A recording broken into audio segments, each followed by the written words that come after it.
tardes, estamos Cristian Alejandro Gallo y Jenny Joana Muñoz. Vamos a hablar de la función de devolución de la entrevista del manual de la entrevista psicológica. Listo, comencemos entonces. Definición de entrevista de evaluación. Esto se realiza al finalizar el proceso de evaluación. Se realiza un resumen de los principales contenidos tratados para llevarlos al entrevistado o a sus familiares, tutores o quienes solicitaron la entrevista. En este caso es súper importante entender que la entrevista es una obligación de nosotros como profesionales y es un derecho que tienen el cliente paciente que lo debemos realizar, como ya nos ha hablado, como resúmenes, como los resúmenes principales del tratamiento, lo que llevamos. También es importante entender que esto se le debe dar a las personas que no están en sus capacidades, como a los acudientes, a los padres de familia, en el ámbito jurídico, pues al juez, y en el ámbito clínico a otros colegas, se puedan hacer de forma escrita. Perfecto. Los objetivos de la entrevista de evaluación. Tenemos que proporcionar al cliente la visión profesional del problema. Desde nuestro quehacer, brindarle esa información clara, concisa y precisa de lo que ha sucedido y lo que necesita el paciente recibir durante todo ese proceso. Sí. El segundo es enseñar al cliente todo lo necesario sobre su problema o enfermedad. Aquí ellos se tienen que volver expertos. ¿Y quiénes lo van a plantear? Nosotros como profesionales, desde el lenguaje adecuado y los términos que ellos necesitan para entenderlo, lo debemos volver un experto. Exacto, aquí la importancia es que el paciente sepa lo que está sucediendo con él y pueda darle la mayor expresividad y el mejor manejo durante todo el tratamiento. El otro objetivo también en el contexto clínico es negociar o consensuar un plan de tratamiento, porque aquí hay que trabajar a la par tanto el clínico como el paciente para lograr esos objetivos, lograr un tratamiento adecuado para la persona. Sí, Joa, y lo importante aquí es motivar al paciente o cliente para que sea una persona activa dentro de su proceso, pues él es la base importante del tratamiento. Exacto.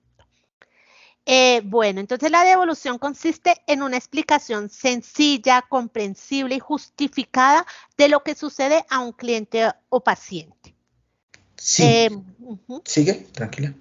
Desde la devolución debemos manejar las técnicas que se trabajan en todo el proceso psicológico durante la entrevista, la evaluación, la devolución, como la escucha activa, las preguntas abiertas, afirmaciones empáticas, la clarificación, entre otros. Sí, en estas técnicas, como es una interacción paciente o cliente con el profesional, acá se debe pues poner de nuestras habilidades y estrategias y los conocimientos previos para poder pues, abordar el problema de la forma necesaria que en ese momento o en el contexto se esté dando.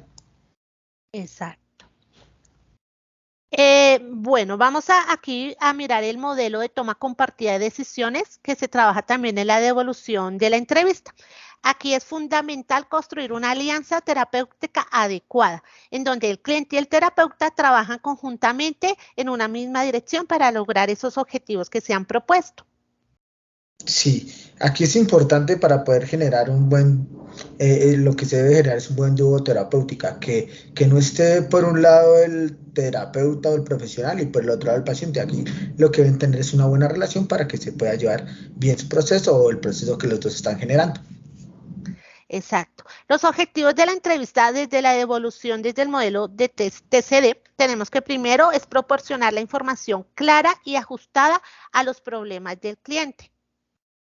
Sí, pues en este primer punto, pues lo que se debe hacer es que el cliente pueda conocer y comprender la información y poder recordarla. Eso es lo más importante como en este punto. El segundo es negociar las diferencias. Acá debemos pues tener esas, como hablábamos anteriormente, esas estrategias y habilidades para poder generar esa buena conexión con nuestro cliente, que si se presenta alguna diferencia lo podemos replantear o planteárselo de otra perspectiva. La idea es que él entienda lo que le estamos diciendo y que es por su bien. Exacto, al negociar estas diferencias, lo que se pretende es facilitar esa alianza terapéutica y fortalecerla desde el inicio para que pueda llegar a un buen fin. El Sí, tercer objetivo, espérame ya. La idea es que haya un consenso, que no se vea como una obligación, sino que los dos estén de acuerdo, pues para seguir con el tratamiento. Acá no es nada de que yo me impongo o el que él se impone, sino que estemos los dos de acuerdo para seguir el tratamiento. exacto, y el tercer objetivo es alcanzar una visión compartida del problema y su afrontamiento, no solo desde el punto clínico, sino también desde el paciente, desde su perspectiva, cómo él va a afrontar esa situación, porque es muy importante el reconocer su sentir para saber que va a continuar con el proceso. Sí, la idea aquí es que la transmisión de la información sea de una manera como holística, como muy variada, no solo que le digamos por acá se va a tratar las cosas, sino que le demos varios puntos de referencia. Exacto. Las tareas específicas de la entrevista de evolución. Tenemos primero delimitar con precisión los problemas del cliente que requieren atención especial, del problema con el que él llegó inicialmente y con los que van saliendo a medida que se realiza la entrevista. Sí, aquí es como de abordar esas posibles causas, por qué se está abordando el tratamiento y lo que dice Joana, cuáles fueron las nuevas causas que nosotros percibimos que están afectando su salud.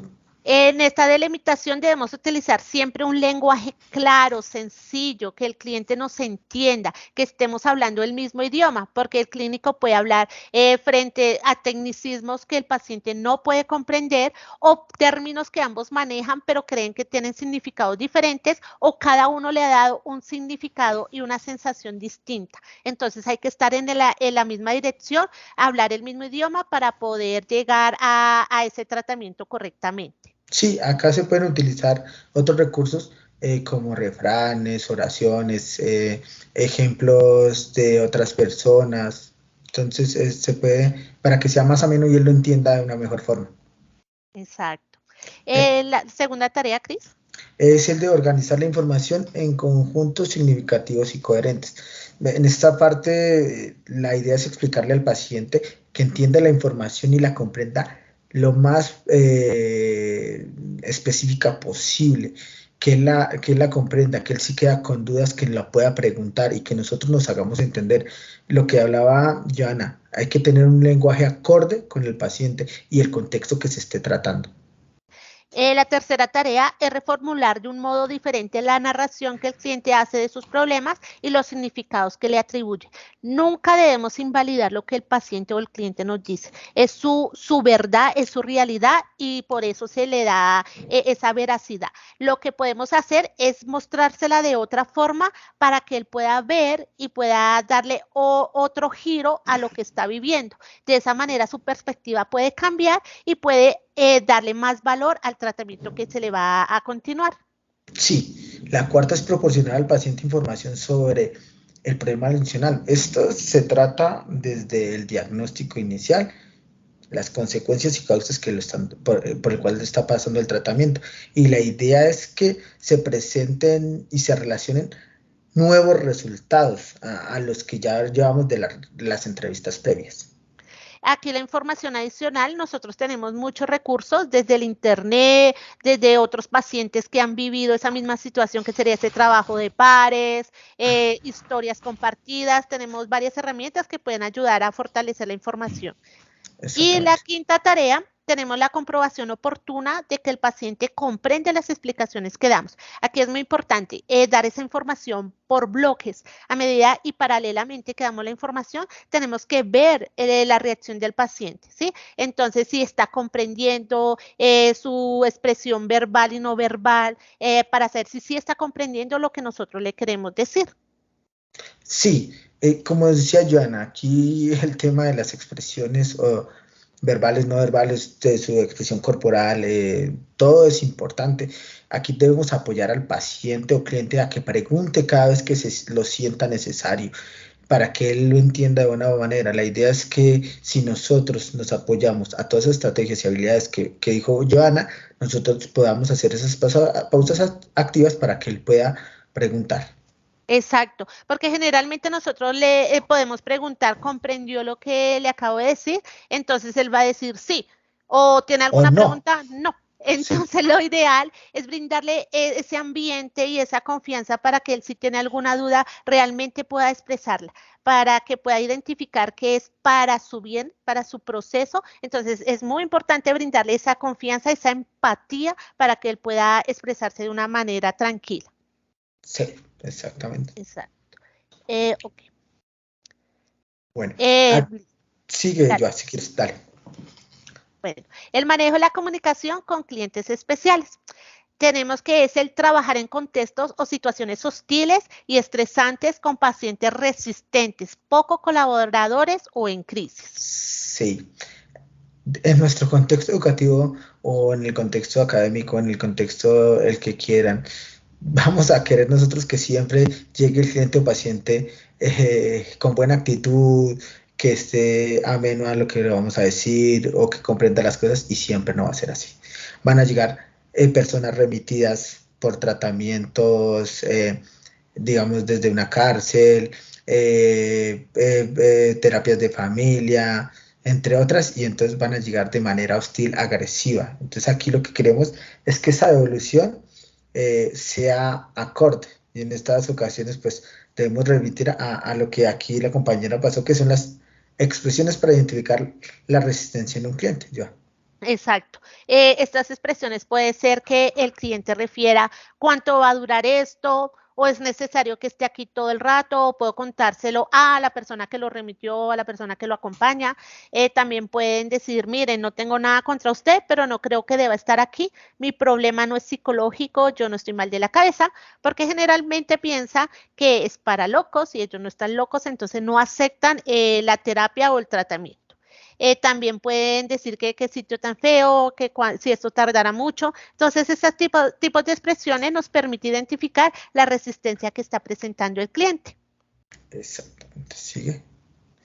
Entonces, pues aquí vamos a dar los indicios de resistencia a la psicoterapia. Uno puede ser hablar demasiado, hablar muy poco, llegar tarde, llegar mucho antes de la cita y enfadarse por esperar, mantener bajo autocontrol sus emociones o todo lo contrario, no mantenerlas.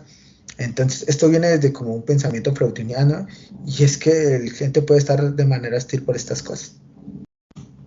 Sí. Frente a los clientes resistentes, hostiles, tenemos que la mejor opción para dar esa evolución es hacer la entrevista de un modo más positivo, empático y menos culpabilizador posible. Sí, hay pacientes muy hostiles y pues la mejor forma o las estrategias para tratar son la reflexión, validación de sentimientos, seguidas por planteamiento de una retroalimentación sincera y genuina. Yo creo que el tema de esa retroalimentación sincera que uno le da al paciente o cliente es muy acorde porque ellos van a sentir que lo que se lleva de tratamiento se está haciendo para el bien y la salud de él, para que pueda seguir con su proceso, con su proyecto de vida, que sea lo más acorde para poder sacarlos del problema en el que están. Exacto. Y otro grupo problemático es el, por decirlo problemático, es el de los menores, Mm, ya que con ellos pues hay que trabajar un lenguaje adecuado, tiene que ser comprensible, igual que para las demás personas, empático y también se debe dar en bloques pequeños para que ellos nos puedan comprender. Siempre hay que manejar con los menores el consentimiento informado del tutor de la persona o sus padres o acudientes y también la confidencialidad. Cuando vamos a hacer la devolución de la entrevista al menor de edad, primeramente se le hace al menor y luego sigue una segunda parte que es con su tutor o con sus padres. Depende del caso, se mira si el menor tiene que estar en esa segunda devolución o no. Es muy importante aquí la confidencialidad en la devolución de la entrevista. Hay casos, digamos, cuando es remitido por el juez, aunque el cliente o el paciente no nos permita, no nos no nos firme, sí, el el consentimiento consentimiento, informado, sí, sí. exacto, se le debe remitir ese informe al juez, pero se va a hacer precisamente las preguntas que ellos nos realicen, no totalmente, sino lo que ellos nos están pidiendo. Sí, por lo general lo que habla Joana de lo judicial son peritajes médicos que se hacen, valoraciones que se hacen con un grupo de preguntas donde se responden solo esas preguntas y no tiene nada más que algo muy legal, algún aspecto muy legal. Con el tema de los niños es lo que hablaba Joana, esto es un deber como nosotros de profesionales, presentarle esta devolución pues a ellos principalmente, pero también a los padres, porque pues en ocasiones los menores de edad no son conscientes de lo que se está tratando. Exacto. Entonces aquí, como conclusión, la devolución de la entrevista es muy importante realizar ese proceso. Como se decía al inicio, es una obligación desde la parte clínica y es un derecho tanto del paciente o el cliente, en donde la importancia es trabajar siempre en alianza para lograr los propósitos o los objetivos que tiene ese tratamiento. Sí, también importante lo que nos decía este capítulo es el tema de manejar nuestras estrategias y habilidades con personas hostiles o agresivas que van a llegar muchas veces a nuestros sitios. Entonces eso es importante, llegar de la manera más amena, positiva, empática y menos culpabilizador con el paciente para que ellos nos puedan generar ese buen ambiente y nosotros podamos llegar a buen términos con ellos. Exacto. Bueno, la referencia bibliográfica trabajada fue Cots de Perpiñá, 2002.